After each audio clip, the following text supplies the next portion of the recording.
어디서 나를 가장 필요로 하느냐 하는 것은 내가 지금 어디에 있는가를 보면 압니다.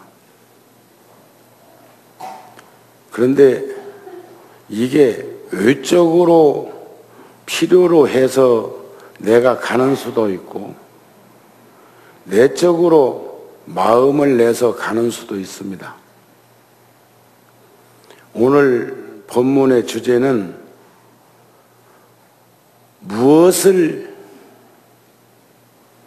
기쁨이라 하고 무엇을 즐거움이라고 하는가. 10월달, 11월달은 우리 전통적인 법표가 죄다 10월달에는 목요일 날 들어있고 11월달에는 금요일 날 들어서 오기 싫어도 오게 생겼다 그 말이에요. 오기 싫을리야 뭐가 있습니까? 어디 있어도 내가 있으면 되는 건데.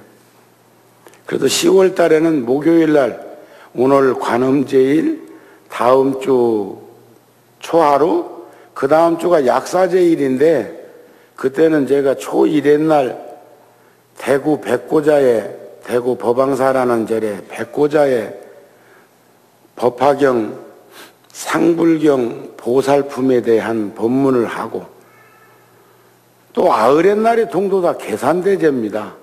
그런데 계산대제가 초8의 날, 초9의 날 우리는 아흘의 날만 참석을 하지만 여기 청법대중 가운데 혹 시간이 허락되면 개인 출발해서 8의 날 동도다 가셔서 하룻밤 유숙하고 그리고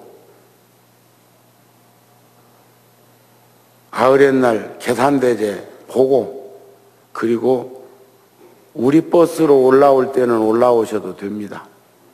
우리 많은 불자가 함께 했으면 합니다. 그 다음에 또 그 다음 마지막 주 목요일 날이 보름날에 무량법회 날. 그래서 일요일 날은 이번 달에 한 번도 못 오고 목요일 날 1시부터 4시까지 불교대학 강의가 있기 때문에 이러나 저러나 제가 그 전날 와서 이곳에 있다가 법회하고 오늘처럼 참 제가 어저께 요즘 망상을 좀 핀다고 동국대학교 대학원에 한강자 수강을 신청해 놓고 요즘 듣고 있는데 11시 반까지 했어 어제. 뭐 주경야독이 그런 건가 싶대요.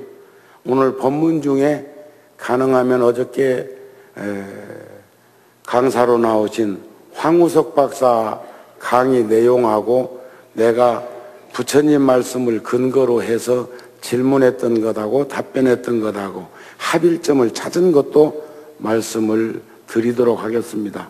시간이 부족하면 뭐 세월이 어디 가나 다음 초하루 날 또 하면 되지. 제가 여러분들에게 그동안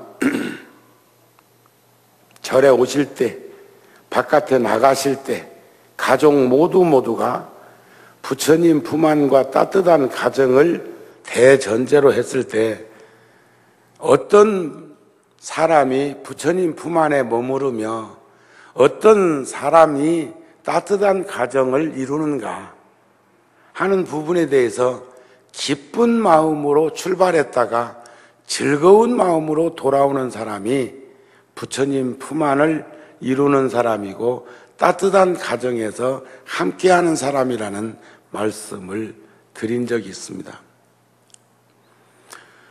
직장에 가는 이는 직장에 가는 사람대로, 학교에 가는 이는 학교에 가는 사람대로, 또 집안 살림을 꾸려 나가야 되는 어머니와 아내의 입장에서는 어머니와 아내의 입장으로 절에도 오고 남편 대신 또 사람 노릇도 해야 하고, 그것은 결혼식이라든지 상갓집이라든지 잔치집이라든지 주변에 살펴야 될 친인척 관계 속에서 아내가 대신하는 일이 많지요.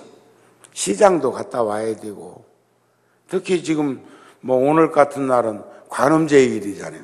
관음제일 날 뿐이 아니라 열애사에 나오시는 불자들은 새벽 기도도 많이 나오시고 또 사시기도도 많이 나오시고 저녁에도 또 많이 오시고, 그런가 하면 초하루 날부터 초3일까지는 저녁에 그 화엄법회를 하는데 그렇게 많은 불자들이 오신다고 그래서 제가 소임자 스님들한테 그랬습니다.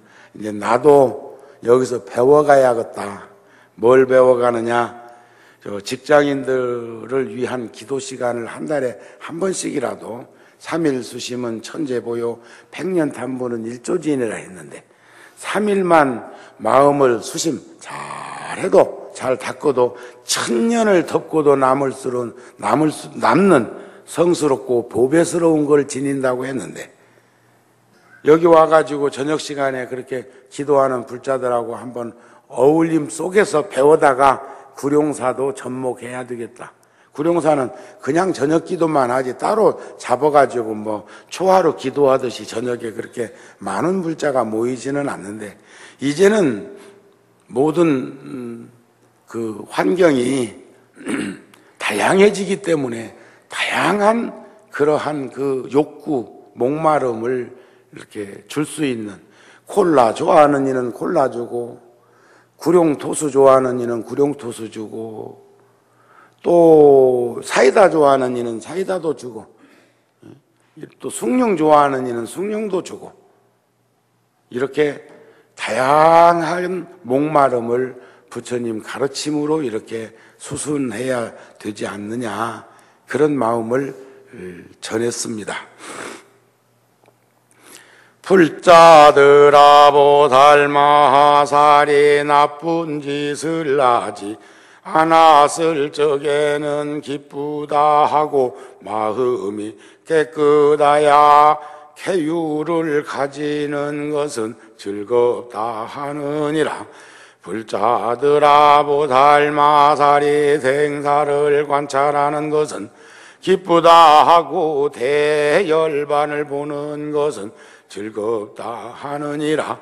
하품은 기쁘다 하고 상품은 즐겁다 하나니 세간과 함께하는 법을 여의는 것은 기쁘다 하고 함께하지 않는 법을 얻는 것은 즐겁다 하느니라.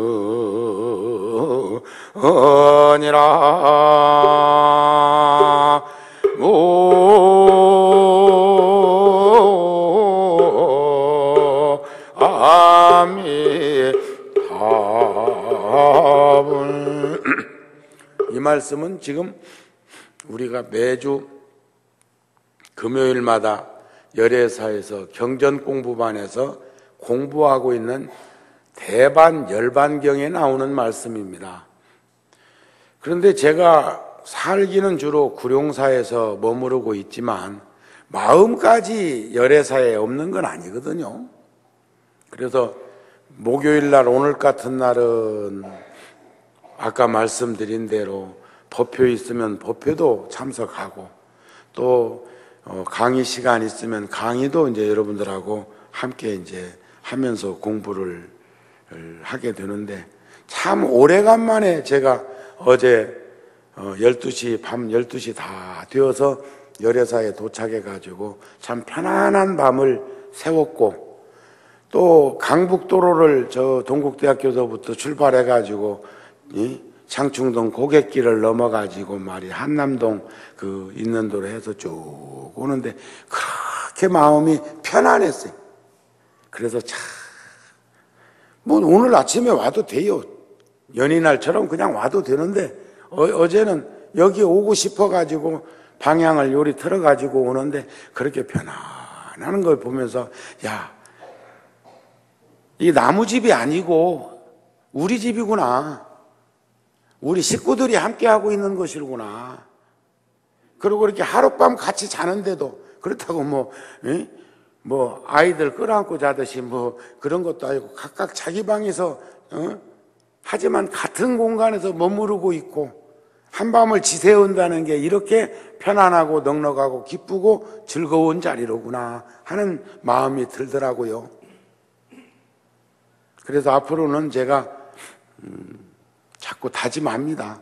법회날이나 강인날이 있을 적에는 끝내고 쪼르르 무대에 내려가는 배우처럼 갈 것이 아니라 열애사에서도 함께 시간을 가지면 개인 상담이나 소그룹 상담도 하고 차도 같이 마시고 보면 서로 말이야 기쁜 마음을 가지기도 하고 이럴 거라는 마음이 자꾸 더 다잡아 들어지는 걸 보면 뭐 빠른 시간 안에 열애사 반, 구룡사 반 이렇게 머무르지 않겠느냐 하는 마음이 듭니다. 그러나 그 시간이 1000년이요, 10,000년이요. 그런데 저는 늘 경계합니다. 경계로 삼고 있습니다. 여러분들이 참 무슨 일을 해야 할 때 그 일이 기쁜 마음이 들어서 하는 일들이 있는가 하면 그 일이 불안해서 하는 수도 있단 말이에요. 또 그 일을 하고 나면 즐거운 마음이 생기는 수도 있지만 허전한 마음이 들기도 하는 일들이 있습니다. 저는 요즘 제가 10월달 우리 잡지에 200호, 왜 199호인데 200호라고 했을까? 창간 준비호가 있어. 그리고 창간호가 있고, 그리고 이제, 그러니까 200호가 나온 거예요, 지령. 우리 잡지가, 붓다지가. 거기 끝부분에다가 제가 자문자답하는 다짐을 해놨습니다. 뻐꾸기 새끼가 되어서 푸드덕 날아가는 그런 인생은 살지 말자. 지금 사바세계에 머무르고 있는 이 100년도 못 사는 이 둥지 안에서 내가 만든 둥지도 아니고 남이 만들어놓은 둥지에 와갖고 살다가 때가 되었다고 지 좋은 대로 포도독 날아가는 그런 식으로는 살지 말자. 여러분들 영화나 뮤지컬이나 소설 뻐꾸기 둥지를 날아간 새 보셨습니까? 저는 그래서 큰 틀에서 보니까 인생이라는 게 세 유형으로 나눠지겠다. 하나는 까마귀 같은 인생이 있습니다. 사람들은 까마귀를 별로 좋아 안 해. 까치는 무슨 소식이 올라는지 요즘은 뭐 인터넷 시대고 요즘은 뭐 지구가 1일권인데 우리나라가 1일권이 아니요. 이제는 지구가 하루면 24시간이면 웬만한 데는 다 가. 유성시대, 유성시대. 디지털 시대입니다. 지금 이 법문이 마음만 먹으면 붓다 TV 클릭하면 세계 어디서든지 다 볼 수 있습니다. 지금 제가 이 법문하는 건 내가 말하는 것 뿐이 아니라 그러니까 이제는 뭐 소식 운운하는 얘기는 지나간 얘기요. 그런데 까마귀는 새끼가 어미가 되면 새끼 낳아서 새끼를 키울 때까지 어미를 봉양합니다. 유일한 동물이 있다면 까마귀가 새 중에서 까마귀가 조류학자들의 얘기로 비추어봐도 까마귀가 먹이를 갖다가 어미를 먹인단 말이에요. 이게 효순하는 마음이고 이게 공양하는 마음 아니? 부처님께서도 그런 말씀 하셨거든요. 공양 가운데 가장 으뜸인 공양은 법공양이지만 그보다 더 수승하는 공양이 있다면 그건 부모님께 효도하고 어른들께 효순하는 마음이다. 효순하는 행동이다 그랬어요. 그게 공양 가운데 가장 으뜸인 공양인 법공양이다 그 말이에요. 중생의 고통과 괴로움을 함께 나누는 것도 법공양입니다. 잘 모르겠거든 보현행원품의 공양 가운데 가장 으뜸인 공양이라고 하는 부분을 한번 봐. 법공양품을 한번 보라고. 10가지 부처님께 예배하고 공경함으로부터 시작해서 중생에게 회항하는 대목까지를 쭉 보는 중에 거기에 나와 있어. 지금 몰라고 하지 말고 아이고 그건 보자고 안 해도 볼 수 있는 건 경전 공부반에 오면 돼야. 무엇이 이렇게 바쁜지 몰라.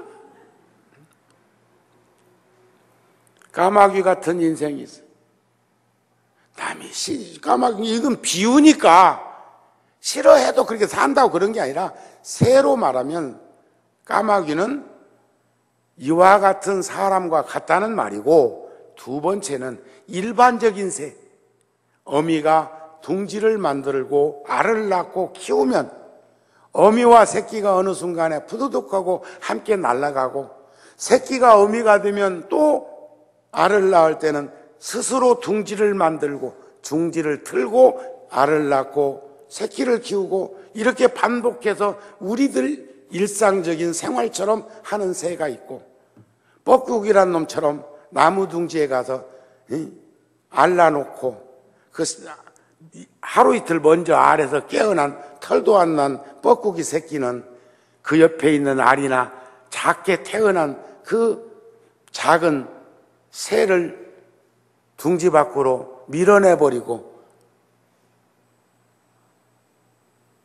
뼛속이 녹을 만큼 노력을 해서 갖다 먹여서 키워놓으니까 어느 순간에는 푸드득 날아가는데, 뻐꾸기란 놈은 알만 딱 나무 둥지에 가서 놔놓고 저 먼 발치에서 노래 부르고 있죠. 뻐꾸 뻐꾸 뻐꾸. 그 말이 뭔 말인 줄 알아요? 야야, 네 애미 여기 있다. 거기서 어쨌든 잘 버티고 있다가 놀러 갈 때 되면 이리 오이라. 속되게 표현 한번 하면 지랄하고 있어. 그런 인생이 있다는 거예요. 그런 인생이. 새 유형의 인생을 들어보면, 그죠? 까마귀 같은 관계, 뻐꾸기 같은 관계, 일반론적인 새의 관계처럼 유지되고 발전되고 계승되는 관계. 여러분들은 최소한 일반론적인 새처럼은 살고 있지 않아요? 근데 안 가면 불안하고 갔다 와서 허전하고 허망한 일은 하지 말아야 돼. 허탈한 일은 하지 말아야 돼. 나는 며칠 전에, 다 그런 건 아니고 며칠 전에 한쪽에서는 국보법 반대 폐지, 한쪽에서는 폐지 찬성, 시청 앞에 광화문에 양쪽으로 양분돼서 좌익, 우익이 어떤 게 좌익이고 어떤 게 우익이고 어떤 게 오른손이고 어떤 게 왼손인 건 다 알 거요. 어린아이들은 신발 신고 다니는 거 보면 그놈들은 뭔 일로 그렇게 거꾸로 신대. 거꾸로 신으려고 해도 그렇게 쉽지 않을 건데 이걸 틀어서 그런데 요즘 그런 생각이 듭니다.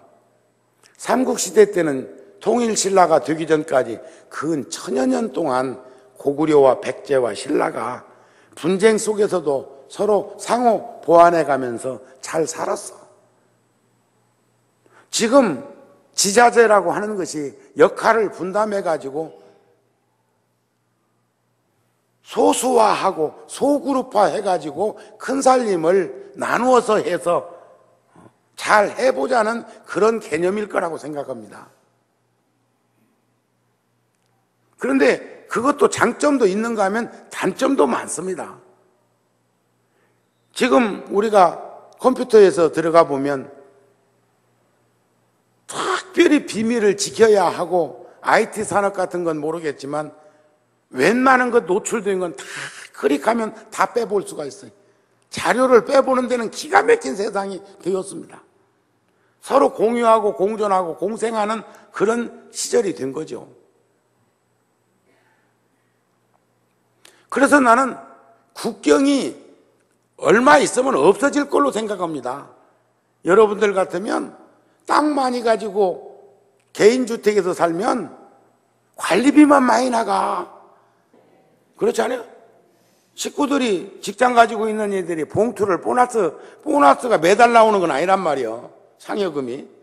그날이 더 마음이 편해. 월급만 딱 갖다 주는 게 편해. 또 그 다음에 품위 유지비까지 띄고 갖다 주는 게 편해. 또 있어. 아이들 대학교 다니는 애들 봄학기 가을학기 돈 달라고 할 때는 정신없지. 근데 그 달 빼놓고는 또 조금 낫겠지. 월말에 전기요금 등등 공과금 내는 때는 또 뼈가 마르지? 똑같아. 지금 여기서 기쁘고 즐거운 것을 응용해 보면 똑같은 거예요. 세상에 괴로움이 생기는 것은 어리석은 그 분별 탓이라는 거예요. 쓸 걸 쓰는 거야. 쓰는 게 아니야. 요즘 그런데 옛날 과거에 생각해 보면 거부장자들만 사는데, 국가가 전체가 가난했을 때 견뎌보고 농경사회 때를 비추어 보면 요즘 말이요, 부자 아닌 사람이 어디 있어요? 자기 집에 자동차 없는 사람, 전화 없는 사람. 불과 30년 전만 해도요, 백색 전화, 청색 전화 있었어요. 불과 30년 전. 찰나지간이야. 엊그저께가 나는 24살 먹은 줄 알았는데 벌써 50대 중반이잖아요. 나는 나이 안 먹을 줄 알았거든. 분별로 그런 것들을 하는데 변별력이 부족해. 지혜가 없어가지고 변별력이. 그런데 실질적으로 우리들이 일상적인 생활 속에서 투영해서 봐야 할 것은 기쁜 마음으로 살고 즐거운 마음으로 살아야 된다는 거예요. 기쁜 마음과 즐거운 마음을 합하면 환희법렬이라고 합니다. 그런데 참 묘한 생각이 들었다는 건 뭐냐면, 실질적으로 네틴 박스주의의 유물론적 변증법이 주창되면서 사회주의 국가인 공산당이 생긴 것은 기독교 때문이 그렇습니다. 기독교 때문에 생겼다고요? 그런데 기독교인들이 중심이 되어가지고 그걸 깨면 또 안 된다고 하는 것 보면 묘한 생각이 든다니까. 어떤 종교학자는 기독교 학설과 사회주의 학설이 합해야 하나 된다고 그랬어요. 윤리와 도덕이 합해야 하나가 되고 철학과 과학이 합해야 하나 되듯이, 남편과 아내가 합해야 한 가정을 이루듯이, 젊은 남녀가 합해졌을 때 한 가정을 이루는 것과 같은 거죠. 이런 때마다 생각나는 참 좋은 지침이 있어. 도울 선생이 인도에 가서 달라이라마를 뵙고 불교가 무엇이오 하고 여쭈었더니 과학입니다 하고 자연스럽게 말했다는 거예요. 그런데 자기는 감격해서 눈에서 수정체가 맺히더라. 궁금했다는 거죠. 불교가 뭘까? 종교가 뭘까? 기독교가 뭘까? 이슬람교가 뭘까? 무엇이길래 이런 긴 세월을 끊이지 않고 이렇게 수많은 이들이 거기에 의지해가지고 살아가고 있을까? 하고 불교를 물어봤다는 거예요. 동양의 철학자가 물어보니까 과학이라고 했다. 그런데 그렇게 감격스럽더라. 당연한 답변을 하신 겁니다. 그건 주관적인 철학자가 객관적인 과학을 짝을 지어주니까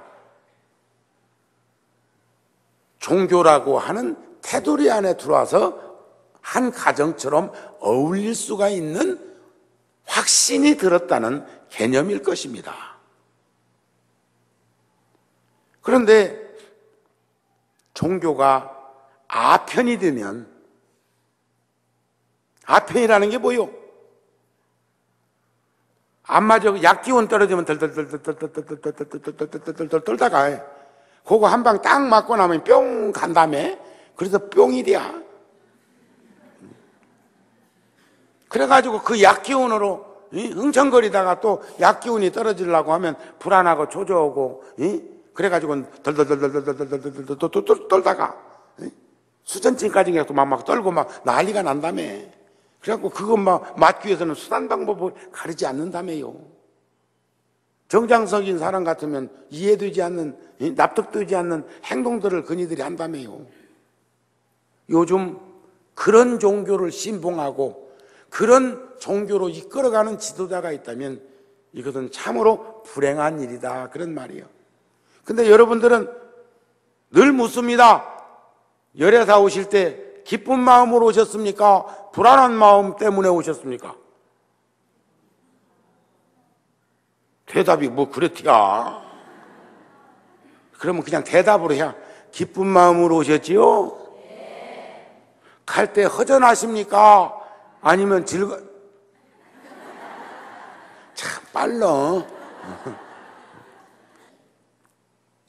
자, 우리는 기쁜 마음과 즐거운 마음을 잊어버리지 말아야 되겠는데, 방금 여기서 드린 말씀 가운데 나쁜 짓을 하지 않았을 때, 그러니까 자기 도리를 하게 되면 무지무지하게 기뻐하다는 거예요. 알았습니까? 나쁜 일을 하지 않으면 기쁘고, 마음이 깨끗해서 누울대로만 살면, 누리라는 건 뭐요? 어머니는 어머니의 누리 있어. 아버지는 아버지의 누리 있고, 자식은 자식의 누리 있고, 남편은 남편의 누리 있고, 아내는 아내의 누리 있어. 어른은 어른의 누리 있어. 스님은 스님의 누리 있고, 규범이 있다고요. 그걸 벗어나면 안 돼. 마치 어항 속에 담긴 물고기가 어항 밖으로 뛰쳐나오면 어떻게 돼? 간다. 가요. 가게 돼 있어. 명대로 못 살고. 그 다음에 나고 죽는 것을 관찰하는 것은 기쁜 일이에요. 나고 죽는 것. 벌벌벌벌벌벌벌 떠는 게 아니고, 세상에 영가대사라는 스님은 그런 말씀 하셨거든요. 태어나는 것을 보거든 마침내 어느 날 떠날 것으로 보고 슬퍼하라. 함부로 살지, 그래야 함부로 살지 않는 방법을 찾아낼 것이니까. 그러나 죽음을 두려워할 것은 없다. 여기다 내가 살을 많이 붙였어. 지금 세상에 태어나는 이가 있거든 마침내 죽음이 있음을 알고 슬퍼하라. 그러나 죽음을 겁낼 것은 없느니라 했는데, 그렇다고 해서 또 정우 스님이 어떤 집에 가서 신생아실에 가고 아이고 하고 울어봐. 왜 그러세요? 하면 아이고 저는 어느 날 죽을 건데. 알아. 100년 안에 가는 거 알아. 그렇다고 가서 울고 자빠졌어? 또 태어났으니까 늙고 병들고 죽는다면 죽었으니까 다시 태어날 거니까 상갓집에 가서 시적시적 가서 웃어. 아이고 이제 어디가 태어날래 하고 웃고 있으면 누구 무슨 심장에다 뭐 비수꺼 볼 일이 있나. 내가 법문 중에서 제일 어려운 법문이 상갓집 법문이요. 돌아가신 집에 그것도 살 만큼 살고 이 말이요. 그래도 한 80 넘어 90 이렇게 살고 간 분, 살 만큼은 살고 남 사는 것만큼 살고 가는 일은 그래도 좀 나아. 그런데 일찍 떠난 이들 있잖아요. 이것을 업설로 보면 전생에 살생을 많이 했다고 그러는데, 그 집안의 내력으로 보면 절대 그런 일이 없는데 불의의 사고로 세상을 떠나거나 병고에 시달리는 집에 가갖고 아이고 야야 너는 전생에 살생을 많이 했구나, 그러니 명대로 살지 못하고 간 거야, 이렇게 하면, 나는 오늘 법문하고 주제가 조금 변화되고 있습니다만, 그 전에 천주교회 지학순 주교님이 북한에 가서 여동생을 만나고 와가지고 그 카메라에 우시는 모습을 보면서 저분이 고향이 이북이라는 말은 들었지만 인간적이다. 형제를 만난 그 속살 깊은 곳에서 한이 서려서 우는 저 모습이 저분을 민주화 운동의 대열 속에 몰아붙였구나 하는 생각을 했는데, 인천에 계신 모 목사님은 어머니를 만나고 한 그림이 텔레비전에 나오는데, 예수 믿어 구원받으라고나 했었고, 그 말이 틀린 말은 아니요. 그쪽은 그래서 구원받고 이쪽은 그래서 제도 받으면 되는 거겠지. 비행기 타고 가나 기차도 뭐 특급 타나 무슨 새마을 타나 가면 되지. 뭐 그렇게 시간이 넉넉한데 뭐 그렇게 일찍 가가지고 기다릴 거 뭐 있어. 그런데 그 어머니는 교회를 지킨다고 너나 피난 가라고 한 거요. 그랬던 어머니가 어버이 수령님 어찌고 또 이랬다고. 에? 교회를 지키기 위해서 집에 남아있던 그 어머니가 노인이 되어갖고 한다는 말은 엉뚱한 말을 하고 있고, 그러니 난 잘 모르겠대. 또 있어. 대구 참사, 지하철 참사에 어느 목사님 따님이 희생되었는데 그 가족들이 대구를 떠나겠다고 했어. 한없이 눈물을 흘렸어. 난 그분이 더 인간적으로 가까이 와 닿지. 응? 딸이 지하철 참사로 불타 죽었는데 거기서 한다는 말이 하나님의 부름받고 갔다고 하면 나는 용납이 안 되겠더라. 어떤 게 더 나아 보입니까? 그래서 부처님의 가르침이 인간학이라는 거예요. 사람이 생각할 수 있는 범주 안에서 상식과 보편성을 잃어버리지 말고 살자는 것이 우리들이 지금 주창하고 있는 부처님 품안 따뜻한 가정에서 기쁜 마음과 즐거운 마음을 발현시키자고 하는 기도정진의 그러한 목록일 것입니다. 그것이 덕목일 것입니다.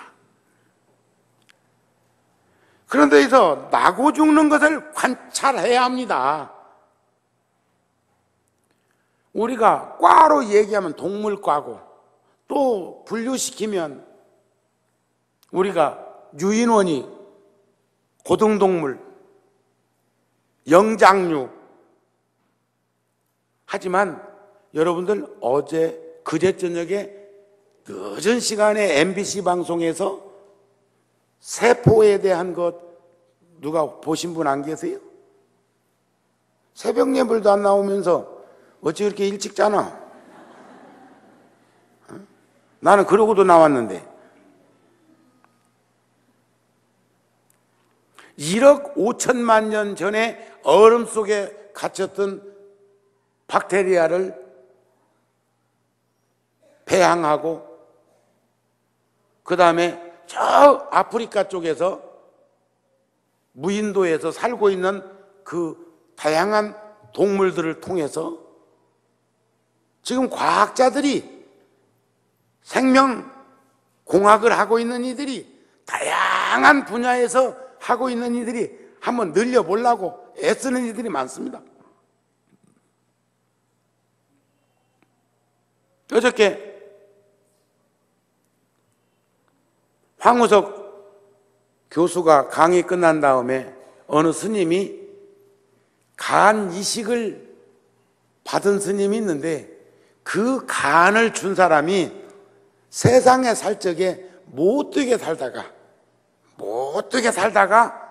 명대로 못 살고 세상을 떠난 사람 것을 이식받은 것 같아. 그러니까 그런 질문을 하시지.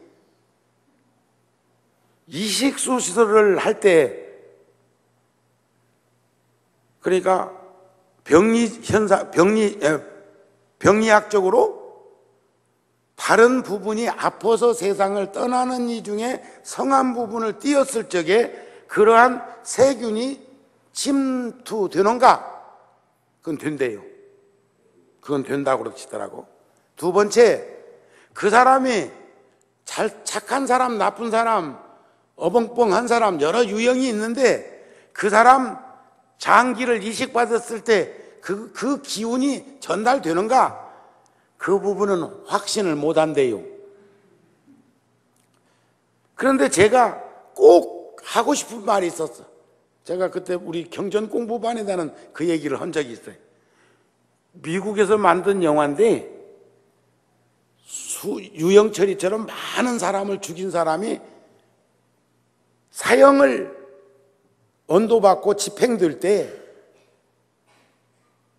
의학자들이 그 사람을 분해해가지고 심지어 심장 박동만 뛰고 뇌사한 사람 요거 가르치우고 수사관인데 경찰인데 범인 잡다가 총 맞아갖고 이 팔뚝을 하나 잃었는데 그 사람 거 갖다가 오른팔 띄어서 이식하고 야구 선수한테 또 한쪽 주고 축구 선수한테 또 발을 주었어. 이 영화예요, 영화. 이러지 말고 영화 얘기하고 있다니까.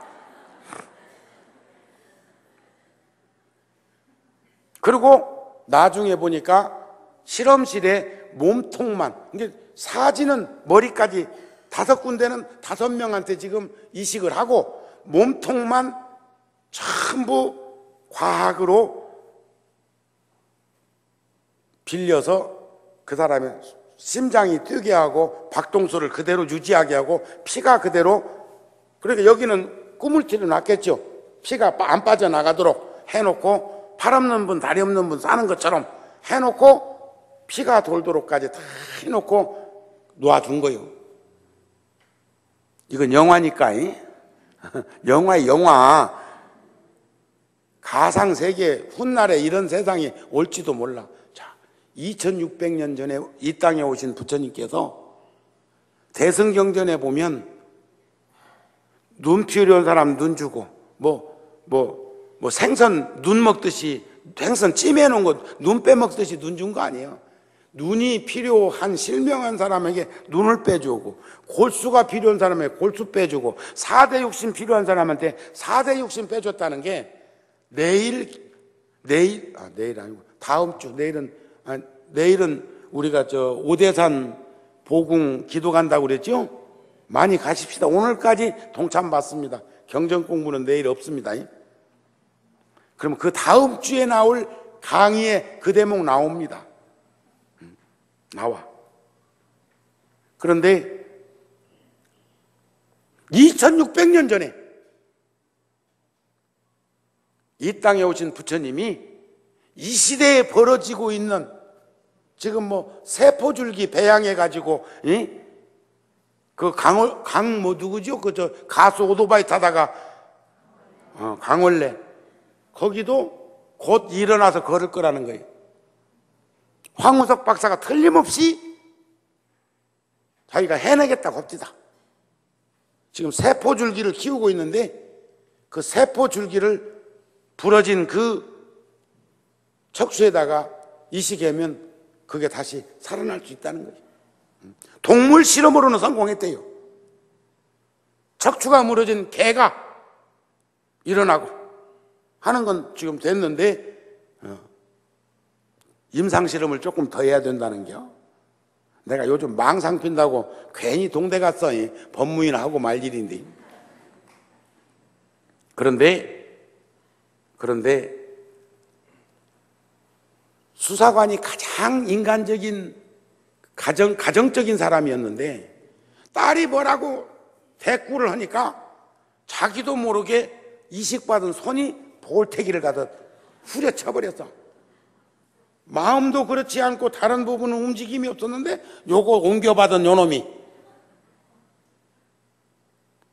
껐떡만 하면 이놈이 먼저 올라가려고 그래. 먼저.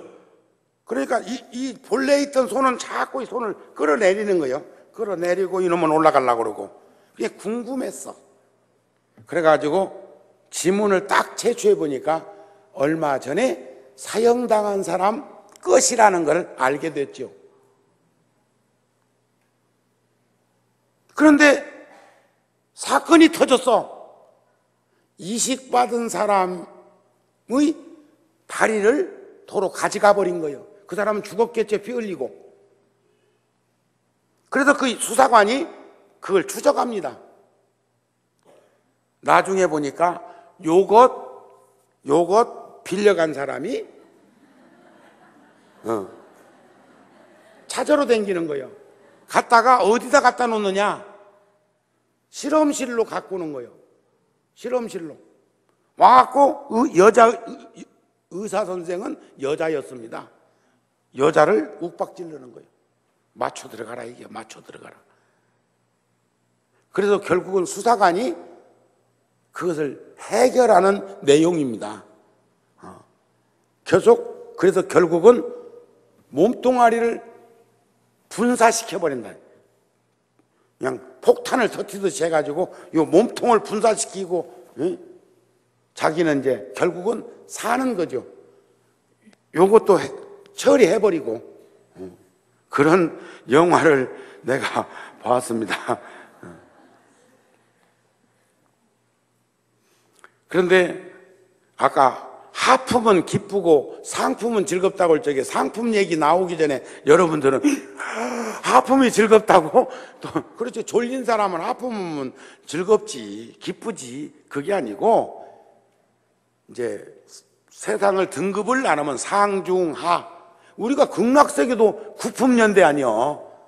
상품의 상중하, 중품의 상중하, 하품의 상중하가 있어도 극락도 9등급으로 나누자니요. 극락도 평등할 것 같은데 극락세계에 가는 것도 올바로 살면 극락세계를 가는데 거기 가는 곳도 결국은 어떻게 잘 살았냐에 따라서 그런 차이점이 있는 것도 여러분들 보신다면, 그래서 하품이 기쁘고 상품이 즐겁다고 하는데 세간법을, 그러니까 이익을 위해서 수단 방법 가리지 않고 중상말에 가고 시기 질투하고 목적을 위해서 세상을 살아가는 그 이치를 여의면 기뻐. 그리고 함께 하지 않는 법을 얻는 것은 즐겁대요. 예를 들어 누가 유혹하는 거야. 한탕 하자. 은행 한번 털자. 응? 야, 저기 현금 인출기 한번 털자. 했을 때 그 일에 가담하지 않는 것은 즐거운 거죠. 그런 대열에 요즘은 사기를 쳐도 짝짝 맞춰갖고 치고 말이요. 거짓이 진짜를 능가하는 것처럼 요즘 행동하는 이들이 있다는 거예요. 거짓말 탐지기가 안 들어갖고 뇌파 검사기가 나왔다고 그러잖아요. 거짓말 탐지기는 안 듣는데요. 무슨 얘기냐면 술을 이만큼 취한 사람이 요즘 텔레비전 보면은 이렇게 음주 단속할 적에 걸린 사람들 보니까 절대로 안 먹었다고 하대. 나는 그 말을 믿습니다. 나는 그 말을 믿어. 경찰은 안 믿습니다. 그래갖고 면허 취소, 형사 입건 팡 이렇게 해가지고 자막으로 텔레비전에 탁 튕겨 나오는 그런 프로 있지 않아요.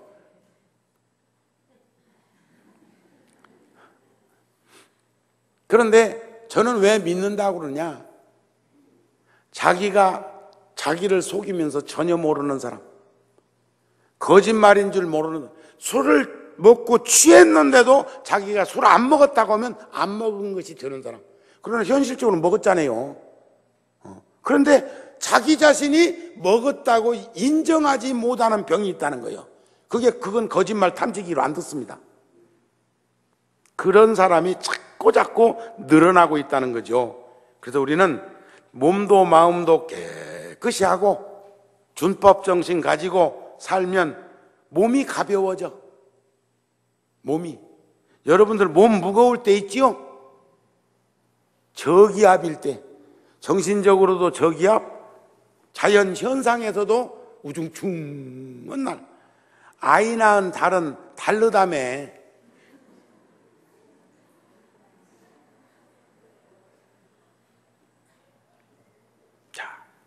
또 말을 함부로 하지 않으면 그때의 보살이 보고 듣고 맛보고 접촉하고 아는 것에 나쁜 일이 있을 수가 없다 이게.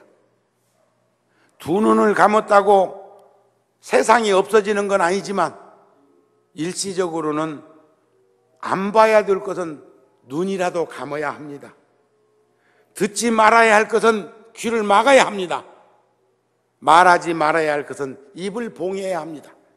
그래서 옛 어른들은 며느라기나 딸을 출가시킬 때는 그 집에 가서 벙어리 3년, 규머거리 3년, 장님 3년 하라는 말을 하는 연유가, 그렇다고 그 생각조차 없어지는 건 아니지만 그랬을 때 편안해지고 고요한 선정을 얻게 된다. 그런 말씀입니다. 그러면 그와 같이 우리가 몸도 마음도 깨끗한 삶을 살아가는 데는, 기쁘고 즐거운 인생을 살 수 있는 데는 5가지가 있다, 이치가. 하나는 믿음이 있어야 해. 믿음이. 두 번째는 부끄러워할 줄 알아야 돼. 부끄러워할 줄. 세 번째는 수줍음을 지녀야 해. 그 다음에는 좋은 이 선지식을 만나야 해. 그래 우리는 가장 가까운 선지식은 가족들이고 이웃들입니다. 이웃 사촌이라고. 그런 이들을 잘 이와 같이 믿음을 가지고 그리고 늘 부끄러운 마음과 수줍은 마음을 가지면 함부로 살지 않는다는 거죠. 그리고 좋은 이들과 만나면, 그리고 다섯 번째는 공경할 줄 알면, 잘 사는 이들을 존중할 줄 알면, 이걸 지금 부처님 말씀을 제가 이렇게 변화시켜 가지고 지금 드리는 말씀입니다. 그랬을 적에 우리들은 늘 기쁘고 즐거운 마음을 가지면서 산다. 그런 말씀입니다. 또 다섯 가지가 있어. 지금은 좋으니 아까 얘기했죠. 내가 열애사에 와서 이와 같은 법표를 할 수 있는 건 안안팍으로 두 가지 이치가 있다는 거예요. 첫째는 내가 마음을 내야 해. 두 번째는 환경이 만들어져야 해. 그렇잖아요. 지금 구룡사는 통도사 주지스님이 지금 거기 와 계시다고. 일이 있어서 와 있는데 사적으로는 친한 도반이고 친구지만 공적으로는 교구본사의 교구장입니다. 제가 스님하고 시간을 같이 가져줘야 합니다. 아무리 친구라도. 그게 작은 집에 살고 있는 식구들이 큰 집 식구들을 챙기는 것과 같은 거예요. 하지만 저는 제 할 바를 하기 위해서 이곳으로 와 있는 거죠. 주의스님도 이해하고 당연히 그렇게 해야 된다고 믿는 분이라는 겁니다. 그리고 오늘 목요일이 아니었으면 정우스님 열애사에 오늘 관음제일 안 왔을 거라는 거예요. 그게 의적인 환경입니다. 그 환경을 접하면서 제가 내적으로 마음을 드러내서 행동한 거죠. 천하 없어도 초하룻 날은 토요일도 상관이 없더라. 그렇잖아요. 오늘 불자들이 많이 오셨는데 오늘은 목요일이요. 참 여러분들은 복받은 분들이에요. 평일에 이렇게 절에 올 수 있는 이들이 세상 천지에 흔하지 않습니다. 남편 잘 맞는 줄 알고 어쨌든지 살아있는 부처님으로 섬겨야 해. 다른 말은 안 들어도 이 말은 가서 꼭 전해주라고. 그런데 이제 여기서는 어디에 덮여 있으면, 먼지에 덮이듯 무명업식에 덮여 있으면 한 가지도 제대로 드러나는 것이 없어. 그래서 우리는 깨끗한 소견을 가지고 잘못된 소견을 여의는 이치를 보려면 이런 일을 경계해야 합니다. 제가 전에 한번 그런 말씀 드렸죠. 세 사람이 가는데 참 잘 사는 사람은 본받고 잘못 사는 사람은 경계를 삼으면 잘 사는 사람이나 잘못 사는 사람이나 나의 스승이 될 수 있다는 말씀. 취사 선택할 수 있는 지혜와 안목이 있으면 우리는 세상 살아가는데 어그러짐이 없는 덕목이 드러날 거라는 그런 말씀이었습니다. 첫째는 우리가 올바른 소견을 가지고 살려면 부처님을 의심하면 안 됩니다. 두 번째는 부처님 가르침을 의심하면 안 돼. 세 번째는 스님네를 의심하면 안 돼. 불법승 삼보에 대한 불확실. 그 다음에 네 번째는 부처님이 가르친 계율을 의심하면 안 돼. 보살행을 하라고 했으면 보살행을 하려고 노력해야지. 그까짓 것 2500년 전에 얘기한 거 지금 맞냐? 다섯 번째는 방일하지 않음을 의심하지 않아야 돼. 게을러 빠져도 괜찮다고. 아이고 나는 물려받은 재산 있고 난 크게 부자로 살고 싶은 생각도 없다. 먹고 자고 자꾸 먹고 자고.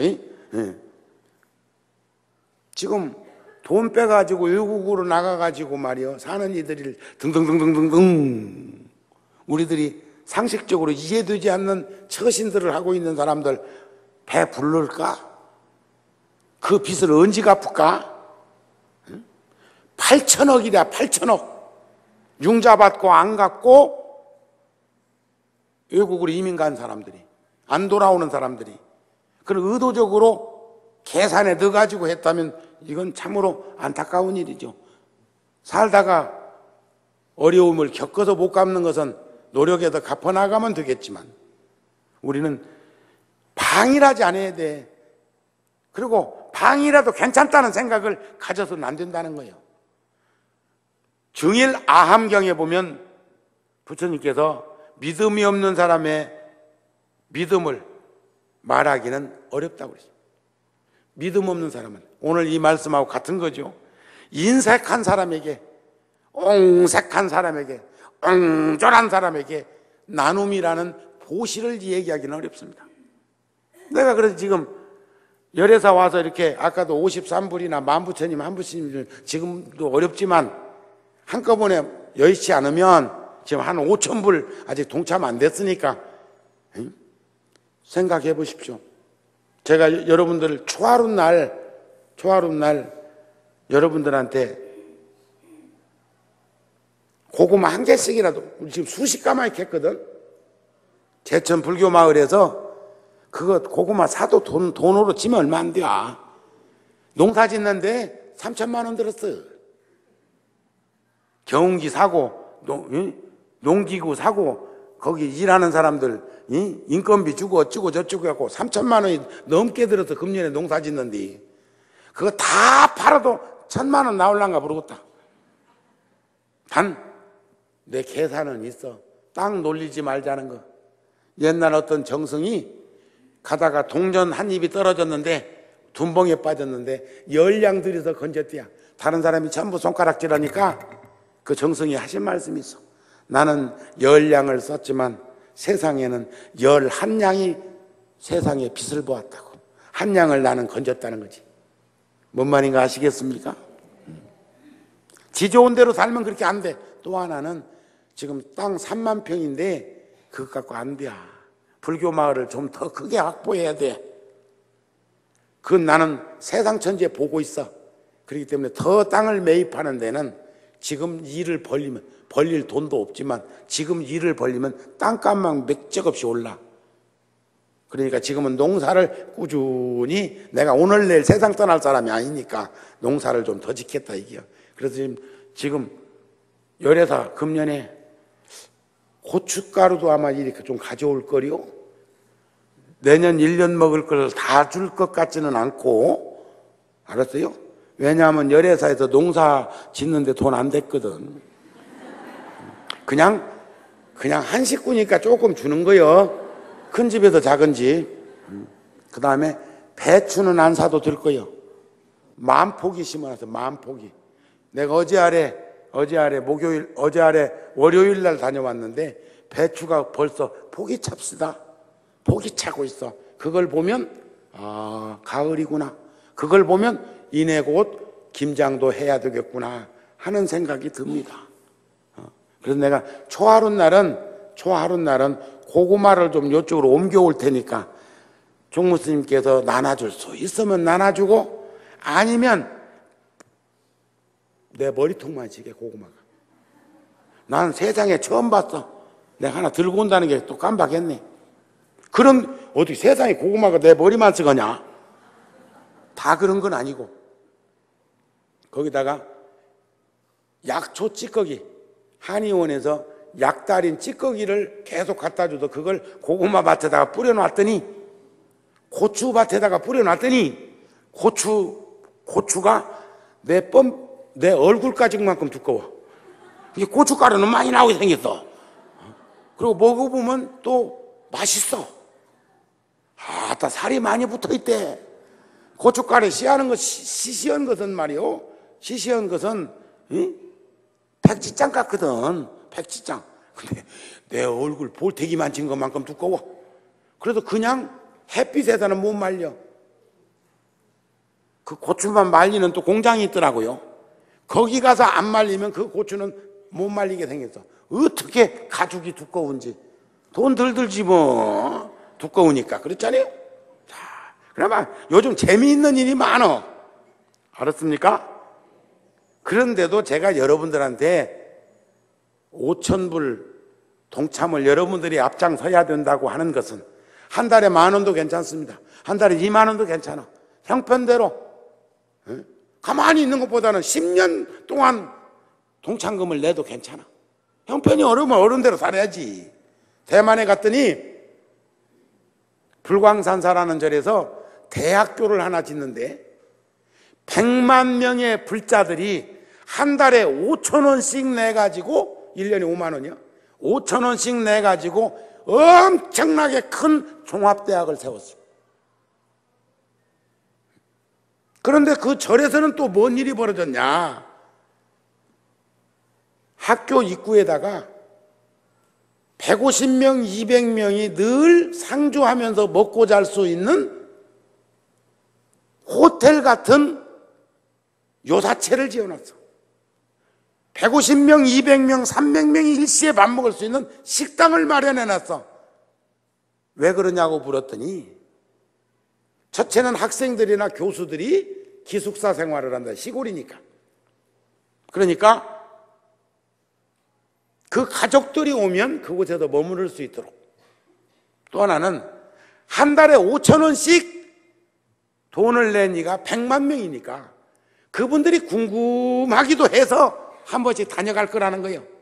오면 이젠 사중에서 그 학교 측에서 조건 없이 고마움을 표하면서 하룻밤 머무르고 공양하시고 가실 수 있도록 준비했다고 하는 사실입니다. 이거 복받을 생각이요. 기쁜 마음으로 받아들이고 즐거운 마음으로 되돌려주고자 하는 그런 현장을 갔다 왔는데 그동안 구룡사가 중심이 된 게 아니라 전국 각지에서 만부처님 모신다는데 동참한 분이 수천 명이요. 외국에서 수백 명이요. 열애사 절을 지을 적에는 구룡사가 중심이 되어서 수천 명이 동참을 했어요. 그러면서 열애사가 이루어져 있고 이젠 여러분들이 열애사를 통해서 불교 마을에 동참해야 합니다. 근데 다른 걸로 동참 안 해도 괜찮아. 만부처님만 동참해주면 그 재원으로 항목을 옮기면 돼. 똑같이 다 부처님 일인 것을 뭐. 그런데 만일에 여러분들이 인색한 사람이라면 정우 스님이 보시에 대해서 얘기가 어렵겠지. 그러니까 지금 내가 이와 같은 말씀을 드리는데 그렇게 받아들이면 여러분들은 인색하지 않은 것이고 일 다 끝났는데 뭘 시주를 또 하라고자 하면 무지무지하게 인색한 것인 줄을 알아라 이게야. 웃는 그 모습은 참 아름답습니다. 기쁘고 즐거운 마음에서 나오는 웃음으로 내가 접수를 하고 동의를 합니다. 그래서 자, 제가 이제 그 황우석 박사하고 마지막 거량했던 이야기는 초하루 날 하기로 하고 아, 요즘 연속극 보면 꼭 끝머리 가서 다음 주에 할 것 나오대. 그래서 혹시 시간이 없어서 못 오면 말이지, 못 오면 그놈만 가지고라도 그 다음에 그 다음 주에 볼 적에는 그 전주 거 끝부분을 조금 앞에다가 넣어주도마. 근데 나는 지금 그냥 황우성 얘기만 하고 있을 뿐이요. 알았습니까? 그런데 부처님의 가르침을 소스라치게 놀라면서 반가워하면서 그렇게 좋아할 수가 없었어. 그러니까 늘 자기는 유전자 배양하고 복제하는 부분에 대해서 손가락질을 종교계나 사유단체나 이런 쪽으로 많이 지탄을 받기도 받고 있는데 정우 스님 말씀 한 말씀에 자기는 그 숙제가 풀어졌다고 했어요. 그 구체적인 건 다음에 얘기하겠다 이거야. 그런데 그 내용이 뭐냐?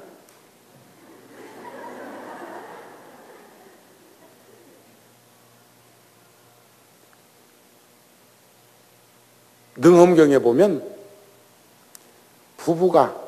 부부는 한 가정을 이루고 한 가정을 이룬 부부는 전체 지론이 절에 가서도 휴가나 기도하러 가면 부부가 함께 가면 난 한 방 써야 된다는 사람입니다. 10가정이 그룹으로 무슨 수련대회에 왔는데 우리 부부는 죽어도 한 방을 써야 된다 하면 그건 정신적으로 문제가 있지만 두 내외가 조용한 산사를 찾았다면 그 절에서는 배려해 줘야 됩니다. 한 방 쓰도록. 그 이유는 뭐냐? 불교가 세간과 출세간을 나누어서 생각하면 불교는 생활불교 할 수가 없습니다. 나머지는 자기 근본 망각하지 않고 자기 도리를 하는 건 내 몫입니다. 아내 몫이고 남편 몫이 가정의 몫이 되는 겁니다. 그렇지 않습니까? 그게 상식이고 보편성입니다. 그런데 부처님이 뭐라고 하셨냐? 지금 많은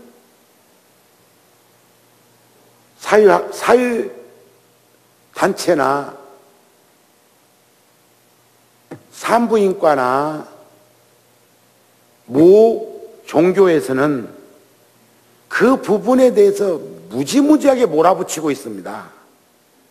또 병적인 사고를 가지고 있는 사람들은 마치 아내는 집안 살림하고 아이 낳는 도구로 전락시켜서 하인처럼 대하는 사람도 있더랍니다. 그런데 부처님은 사주가 되어서 태중에 착지된 현상, 누구오고 만나서 태중에 착지가 된 것이 확인되는 사주가 될 때 생명으로 부처님이 이름을 붙였다는 거예요. 4주, 5주, 6주, 7주 이렇게 이름이 붙는데 3주까지는 이름이 없습니다. 얼마나 부처님은 현실 관찰이 뛰어나신 분입니까? 4주 되어야 알지요? 3주까지는 몰라. 스님이 뭔 말하는가도 모르는가 봐. 그 이야기를 제가 해주었더니 그분이 기쁘고 즐거운 환히 법렬한 상태에서 거기에 대한 동의하는 내용은 초하는 날 하자 이거요. 오늘은 여러 불자들한테 기쁘고 즐거운 무엇이 기쁨이고 무엇이 즐거움인가를 여러분들한테 말씀드리고 싶었습니다. 오늘 법문은 여기서 마칩니다.